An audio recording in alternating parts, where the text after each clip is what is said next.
Hello, my name is Prince, and this is my monologue on the topic loss of meaning through using the play Waiting for Godot by Samuel Becket. In the play Waiting for Godot, there are a total of 5 or 6 characters because the 6th character is Godot, and it's unclear whether it's a person or being personified or totally something else. It's open to ambiguity whether Godot is a god or things that viewers possibly could come up with, rationally. Now, the word rationally shouldn't be applied to this play because the whole thing in Waiting for Godot is full of absurd context, and one may even find it not worth his or her time to watch. But behind every little thing, there is a big meaning to be explored. That's why this play goes under the category of theater of absurdism. Now in the play, we get to see Vladimir and his dragon, whose setting is set to waiting for someone named Godot. While they wait, they go through many absurd things, and meet 2 of the people called Pazzo and Lucky. Lucky is a slave, or at least what it seems from the play, that works under Pazzo, who's the master and seems rich. And last but not least, Vladimir and his dragon meet the boy, who seems to represent Godot, and it is also mentioned that the boy also has a brother. The loss of meaning or absurdism is what the play has at its core. Now, if you think rationally, you'll definitely lose the meaning of it, and you may shout, "Who the hell are they waiting for this long?" But the question remains unanswered, because there is no meaning. But at the same time, there is meaning if you make it. This play can be compared with many things related to society, such as social norms, beliefs, how the class system works, how slavery works, politicians lie, or it could be related to afterlife, or we say purgatory.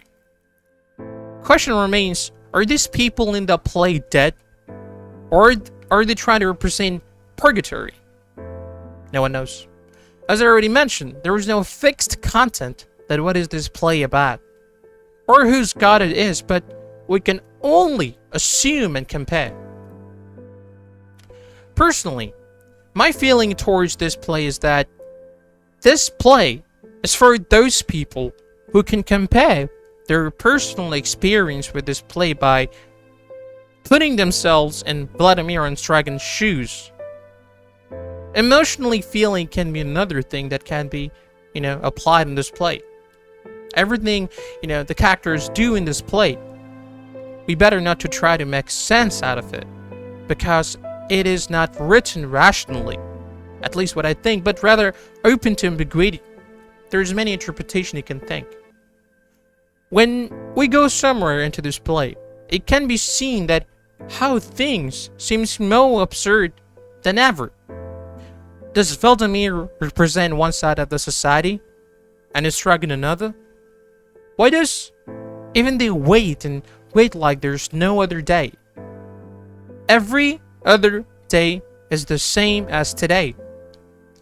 Now, in the play, there's no different setting. They talk absurdly, and they then sit, then walk, then say something stupid things, and then again go silent. The meaning behind these actions gets lost in the spiral of absurdism, you can say. Pazzo and Lucky, they seem to represent the authoritarian part of the society. That's what I believe I could see from this play, or the topic loss of meaning. Pazzo has its masterly voice from what it seems, and Lucky allow himself to be submissive to Pazzo. Maybe because of torture or punishment, training, or something else which the viewers don't get to see from the play. It's not mentioned. There are certain things that make sense, but again, in the context of the play, it is full of absurdism. Life loses its meaning when there's nothing to be found, or at least there is no hope to be found. In the play, it is clear that the meaning of life has been lost because Vladimir and his dragon are in the loop of life without the meaning of it. Now, absurdism comes in when you can't make meaning out of things, or think irrationally. When some trauma happened, it seems that they lost the meaning of life. It's not necessary that you must have to make meaning out of your life, make things out of everything in your life, but it's what society told us to do, and that, we can live a happy life by doing these things. My feeling towards this play is what I found is not absurd. This whole play is not absurd, but realistic in my opinion, what I found from my feeling and experience. For some reason, I can relate to what they're doing with current societies, with this current topic of the play. There are people like Pozzo who controls people like Lucky. And by doing punishment and torturing, some eventually turn out to be lucky, submissive. That's what I'm trying to say, fear.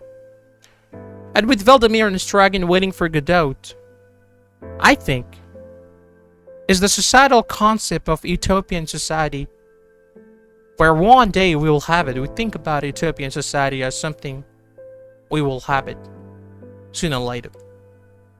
The utopian concept that everything will be nice and good and shiny with green all over the place, but we're still waiting for that city to be emerged, or at least the concept to be emerged from nowhere. That's what he seems to believe. There are more people like Pozzo, being made, and they're emerging, I would say, and more turning to be slaves like Lucky. Maybe fear, as I mentioned. In the play, we see that Pozzo has a rope tied around Lucky's neck, like there's a rope around Lucky's neck. You can see it in the play that he holds it, and if he doesn't listen, he uses that like it's his animal, like the way we rope around dogs or animals, like pet animals mostly. In the real life, it's almost the same.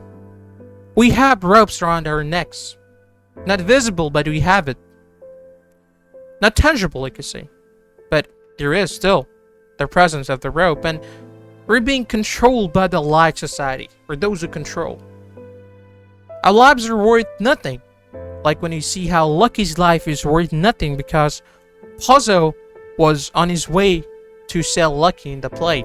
We can see it when Pozzo was having conversation with Vladimir and his dragon.